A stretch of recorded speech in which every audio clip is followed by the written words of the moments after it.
It was around when I was 13 or 14, and you kind of find yourself trying to pick and choose your friends, and also at the same time, you know, you're not really worried about what you want to accomplish at that time, but what people you want to hang out with. I wanted to fit in. Wasn't a popular kid in school, and it made me forget about all that. You know, like, oh yeah, everybody else is doing it, so I'm gonna do it. Friends were doing it. I just wanted to jump right in and have fun. I did drugs because it seemed like it was fun. It was the cool thing to do. The cool thing to do was to get high, go to parties. Growing up, you know, you struggling. Couldn't deal with life. So I didn't have to deal with life. I wouldn't listen to anyone. I was stubborn. Like as a rebellious thing. This is what the rebel kids were doing. I just want to see what it was like. I started experimenting with it. Experimenting with friends. First tried it because I was bored. I was always up to try something new. You know, when I was growing up, we had this program that was just say no, just say no. People are just saying no, but they're not saying why. It's like telling a person no and then they go do it. Sparked my interest on drugs. I knew that they were bad, and I always heard about this addiction, but I didn't know what it meant.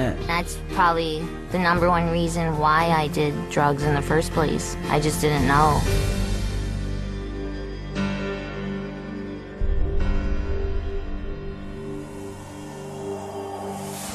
Drugs are everywhere. They're in magazines, movies, TV shows, you know, billboards. They're all over the place. You know, in the movies they make it look cool, but in real life it's not cool. It's a serious problem. And a lot of times they try to glamorize drugs. Like make drug dealers or getting high look cool. But that's only in the movies. In real life, it's a whole different story.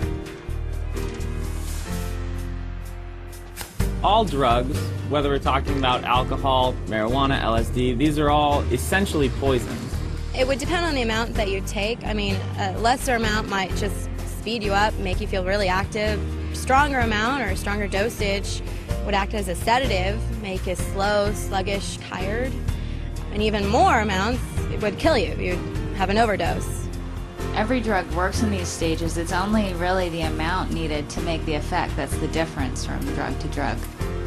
A person who's taking drugs, whether for physical pain or just to try and block off any sensations they don't want to feel, those sensations are actually just being pushed away and getting worse and worse. You're going to be totally numb and just not be able to feel anything.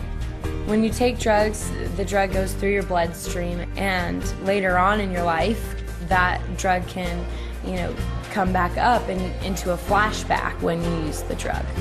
You could have taken LSD one day and like a year down the road it could come back into effect and you can start hallucinating again. And it's not just LSD, it's every drug. So you can get hit with the effects of a drug even a long time after you stop taking them. Drugs definitely affect the mind. Everything you see around you is different than what's really going on. You can't hear correctly, see correctly. All of your senses are totally thrown off. Your perception is definitely distorted. It makes it dangerous for you and others because you don't know what's going on. You can't handle things, you know, the way they're supposed to be handled. Drugs affect your memory so much. It doesn't matter if you're taking them for a long time or just a short period of time. I know, like, when I first started studying and stuff more, like, I really couldn't concentrate, I couldn't pay attention. I went from, like, a straight A student to, like, you know, a B- student, C student. Then I quit going to school, and I would get really frustrated. It's like your brain won't function. You can't think straight. Like everything is messed up. I never got anything done. I would start on something and I wouldn't finish it. It just didn't happen. It was just unbearable. I couldn't deal with life at all. I couldn't get a job because I was like just out of it completely. My decisions were based off of, you know, what this drug is telling me to do rather than, you know, what I want to do. I got them from friends in school. 2 friends. A friend of mine. My older brother's friends. Bunch of girlfriends. Boyfriend. Ex-boyfriend. Older guy. My dad. My cousin. My brother. My older sister. Older kids. My buddy just said, you know, you can do it every once in a while, it'll be no problem. Told us it was going to be the best thing we've ever done. You can do it once, you'll be fine. It's not going to hurt you, really. It's just a little pick-me-up. You can't get addicted to it. They said it's not something that you're going to be taking every day. It's just something that you can take when you want to have fun. Oh, this is going to be a fun time. It's a fun drug to be on. Makes you easier to talk to girls, and they said it'll bring you up. It's gonna make you feel different. You're gonna like it. You're gonna feel good. It's all in your face. That's the thing to do. All it is taking a drug dealer's word for it. When you're trying to get someone hooked, you'll say whatever you can to get a customer. You're lying for them to believe you so you can make money.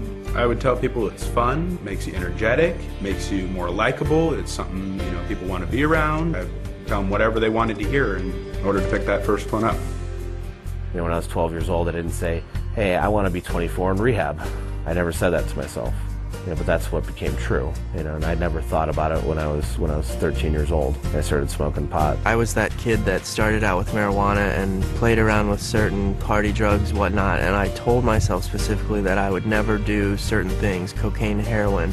And it only took a short time for me to finally accept it and be like, okay, I'll try that. I had no idea where it would lead me, to almost dying, to stealing, lying, cheating, ruining relationships. It didn't matter. I didn't get into sports. I didn't get into the clubs. I didn't even go to prom. Left me with living on the streets without a family, you know, and is that what I set out to be? No. You know what I mean? I was just set out to have a good time at college parties. The drugs robbed me of all the pleasure of life. The drugs took away my family. The drugs took away my girlfriend, my friends. I looked back on 5-6 years of my life and saw that all I had done is absolutely just ruined incredible opportunities that I had to have success and hurt all the people around me. It's not just something that's going to affect tomorrow, it's going to affect forever.